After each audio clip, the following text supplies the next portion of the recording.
Shalom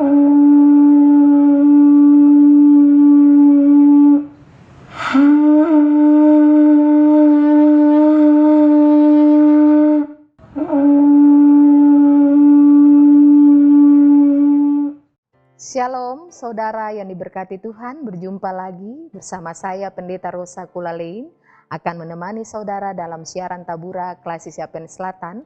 Kita akan belajar kebenaran firman Tuhan. Pembacaan firman Tuhan hari ini terdapat dalam Kitab Kudus Perjanjian Baru, Injil Markus 6 ayat 30 hingga ayatnya yang ke-44. Mari kita bersatu dalam doa, kita berdoa. Saat ini kami akan belajar kebenaran firman Tuhan di dalam Kitab Kudus Perjanjian Baru, Injil Markus 6 ayat 30 hingga ayatnya yang ke-44. Tuhan memimpin kami lewat kuat kuasa Roh Kudus, agar Roh Kudus itu menolong kami, membimbing kami di dalam kami membaca, merenungkan bagian dari kebenaran firman Tuhan ini. Mampukan kami untuk mengerti, dan ketika kami mengerti, kami dapat melakukan dalam kehidupan kami setiap saat. Terima kasih Tuhan, kami sambut firman Tuhan dengan sukacita. Dalam nama Yesus kami berdoa. Haleluya. Amin. Pembacaan firman Tuhan di dalam Markus 6 ayat 30 hingga ayatnya yang ke-44 dengan perikop Yesus memberi makan 5.000 orang. Kemudian rasul-rasul itu kembali berkumpul dengan Yesus dan memberitahukan kepadanya semua yang mereka kerjakan dan ajarkan. Lalu ia berkata kepada mereka, "Marilah ke tempat yang sunyi, supaya kita sendirian dan beristirahatlah seketika. Sebab memang begitu banyaknya orang yang datang dan yang pergi, sehingga makan pun mereka tidak sempat. Maka berangkatlah mereka untuk mengasingkan diri dengan perahu ke tempat yang sunyi. Tetapi pada waktu mereka bertolak, banyak orang melihat mereka dan mengetahui tujuan mereka. Dengan mengambil jalan darat, segeralah datang orang dari semua kota ke tempat itu, sehingga mendahului mereka. Ketika Yesus mendarat, ia melihat sejumlah besar orang banyak, maka tergeraklah hatinya oleh belas kasihan kepada mereka, karena mereka seperti domba yang tidak mempunyai gembala. Lalu mulailah ia mengajarkan banyak hal kepada mereka. Pada waktu hari sudah mulai malam, datanglah murid-muridnya kepadanya dan berkata, "Tempat ini sunyi dan hari sudah mulai malam. Suruhlah mereka pergi supaya mereka dapat membeli makanan di desa-desa dan kampung-kampung di sekitar ini." Tetapi jawabnya, "Kamu harus memberi mereka makan." Kata mereka kepadanya, "Jadi haruskah kami membeli roti sehingga 200 dinar untuk memberi mereka makan?" Tetapi ia berkata kepada mereka, "Berapa banyak roti yang ada padamu? Cobalah periksa." Sesudah memeriksanya mereka berkata, 5 roti dan 2 ikan. Lalu ia menyuruh orang-orang itu supaya semua duduk berkelompok-kelompok di atas rumput hijau. Maka duduklah mereka berkelompok-kelompok, ada yang 100, ada yang 50 orang. Dan setelah itu, ia mengambil 5 roti dan 2 ikan itu, ia menengadah ke langit dan mengucapkan berkat. Lalu memecah-mecahkan roti itu dan memberikannya kepada murid-muridnya, supaya dibagi-bagikan kepada orang-orang itu. Begitu juga kedua ikan itu dibagi-bagikannya kepada semua mereka, dan mereka semuanya makan sampai kenyang. Kemudian orang mengumpulkan potongan-potongan roti 12 bakul penuh, selain daripada sisa-sisa ikan. Yang ikut makan roti itu ada 5 orang laki-laki. Demikian bagian kebenaran firman Tuhan. Saudara yang diberkati dan yang dikasihi oleh Yesus Kristus, tema yang terpilih bagi kita ialah Yesus menghargai semua hidup manusia. Yesus menghargai semua hidup manusia. Saudara yang diberkati dan yang dikasihi oleh Yesus Kristus, hidup manusia ditandai dengan napas hidup yang Allah berikan. Ketika seseorang memperoleh napas kehidupan, maka seseorang itu bisa melakukan apapun dalam hidupnya. Dalam hidup manusia itu diisi dengan berbagai macam pola hidup. Ada yang memiliki pola hidup yang bertanggung jawab, ada yang menghargai hidupnya dengan mengerjakan segala pekerjaannya dengan baik, ada yang mengalami kegagalan, ada yang memiliki beban-beban hidup yang berat, ada yang beruntung, ada yang gagal, dan sebagainya. Tetapi yang pasti, saudara pemirsa, Allah sangat menghargai hidup setiap umat manusia. Mari kita lihat secara bersama dalam pembacaan firman Tuhan kita saat ini, bagaimana Allah menghargai hidup semua umat manusia. Dalam pembacaan kita hari ini menceritakan tentang Yesus memberikan makan 5.000 orang. Cerita ini diawali dengan laporan murid tentang hasil pelayanan yang mereka kerjakan selama tidak bersama Yesus. Tanggapan Yesus adalah, Yesus mengarahkan mereka untuk pergi ke suatu tempat. Yesus mengarahkan mereka untuk pergi ke suatu tempat yang sunyi, supaya mereka bisa beristirahat. Maksud Yesus mengarahkan mereka ke tempat yang sunyi, supaya mereka bisa menyampaikan apa yang menjadi pelaporan mereka dalam mengerjakan pekerjaan yang ditugaskan Yesus kepada mereka. Tetapi juga Yesus mengarahkan mereka ke suatu tempat yang sunyi, supaya bagaimana mereka bisa mengevaluasikan apa yang mereka kerjakan selama ini. Saudara pemirsa yang diberkati oleh Yesus Kristus, hal ini mau mengajarkan kepada kita bahwa dalam seluruh tugas, dalam segala kepenatan kita menjalankan tugas dan panggilan kerja kita, kita juga perlu saat beristirahat. Kita juga perlu untuk tenang, agar bisa mengevaluasi secara baik apa yang telah kita kerjakan.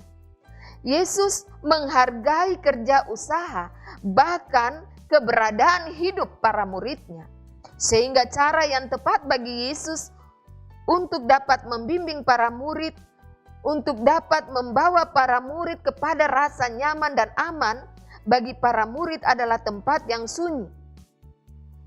Bisa dirasakan bahwa tempat yang sunyi itu bisa dipakai untuk berdoa, untuk berpikir secara positif, untuk melakukan pekerjaan-pekerjaan yang baik.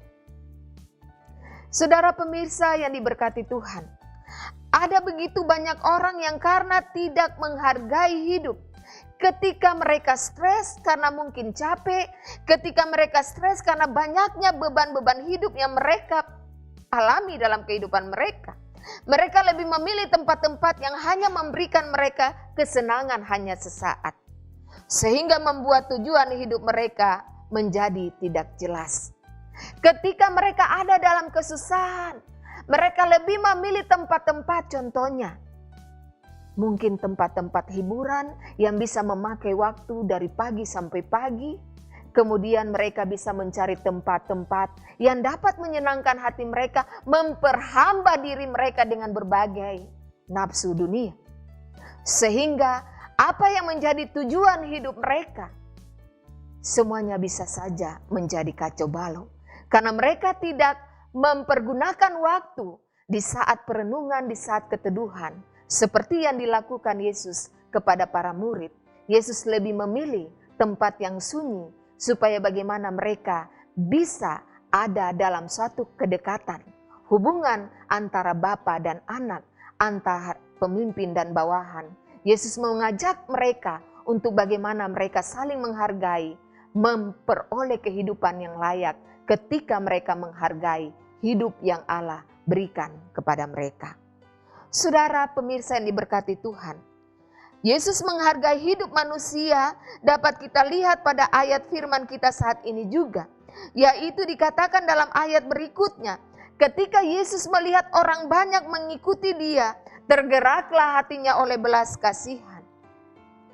Kita tahu bersama Bapak Ibu Saudara pemirsa, bahwa tentunya dari beribu orang yang mengikuti Yesus pada saat itu, mereka pasti datang dari latar belakang kehidupan mereka yang berbeda-beda.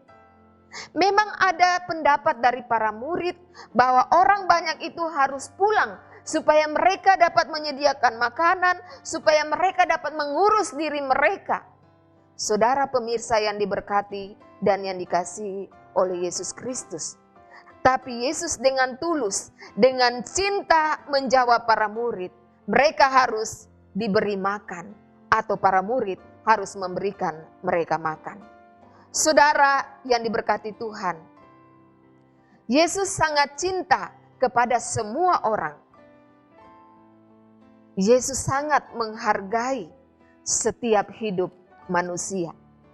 Dia tidak menyuruh mereka pulang atau memaksa mereka untuk mencari makan atau paksa mereka untuk melihat kondisi para murid dan Yesus yang dalam kekurangan atau dalam krisis pada saat itu.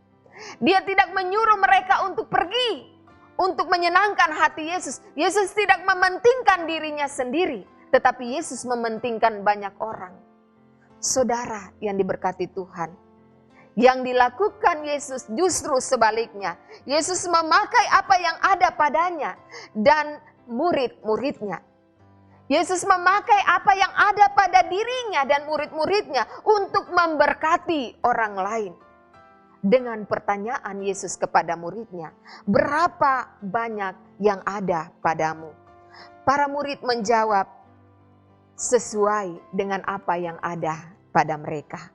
Saudara yang diberkati oleh Yesus Kristus, hal ini menunjukkan Yesus sangat menghargai apa yang dirasakan oleh para murid. Dan juga Yesus pun menghargai setiap orang yang datang membawa hidupnya kepada Tuhan. Dan atas dasar itulah Yesus menyuruh orang banyak itu duduk secara berkelompok-kelompok. Dan dari semua itu mujizat pun terjadi.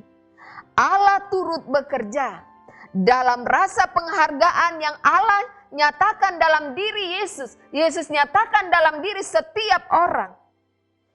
Dia memegang ikan, memegang wadah yang diberikan untuk memberkati banyak orang. Dia menengadah ke langit dan mengucapkan berkat, dan akhirnya semua orang yang ada di situ bisa memperoleh berkat tersebut. Saudara pemirsa yang diberkati Tuhan, marilah kita sambut berkat Allah dengan cara menghargai hidup kita. Kita sambut berkat Allah dengan cara menghargai hidup kita. Seperti yang dilakukan oleh Yesus, sangat menghargai para murid dalam segala kekurangan, kelebihan mereka. Yesus pun sangat menghargai orang yang datang kepadanya, mencarinya dengan sukacita. Kita pun harus demikian. Kita harus menghargai hidup kita. Apapun bentuk pekerjaan kita, kurang atau lebihnya kita harus menghargainya. Dan kita kerjakan dengan tulus dan ikhlas. Terkadang dalam perjalanan pekerjaan kita, dalam kehidupan kita, ketika kita mencapai level yang baik, hal menghargai orang seakan sudah tidak ada dalam kehidupan kita. Yang ada malah kebanyakan orang menjelekkan, menjatuhkan orang lain, tidak menghargai segala tugas, bahkan tanggung jawab yang diberikan. Berpikirlah yang positif.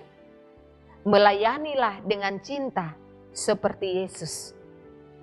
Bekerjalah dengan tulus. Ketika kita melakukan semuanya itu di dalam Tuhan, contoh yang telah Yesus berikan, maka berkat Tuhan itu akan melimpah dalam hidup kita. Tuhan Yesus memberkati kita dengan firman-Nya. Amin. Saudara pemirsa yang diberkati Tuhan, demikianlah taburan kebenaran firman Tuhan. Biarlah firman Tuhan ini dapat memberkati kita sekalian. Mari kita berdoa. Maha besar Tuhan Allah pencipta langit dan bumi, Allah penyayang dan pengasih, Allah pengampun, Allah yang selalu adil di tengah-tengah kehidupan ini. Pada saat ini Tuhan kami berterima kasih Kami mengucap syukur kepadamu karena Engkau begitu baik dalam kehidupan kami. Lewat kebenaran firman Tuhan ini, memberikan kami suatu terapan baru untuk bagaimana kami selalu bisa mencontohi apa yang telah Engkau contohkan bagi kami. Bagaimana Engkau menghargai hidup kami umat manusia. Hal itu pun juga harus kami kerjakan dalam kehidupan kami. Untuk bagaimana kami menghargai hidup kami, kemudian kami menghargai orang lain.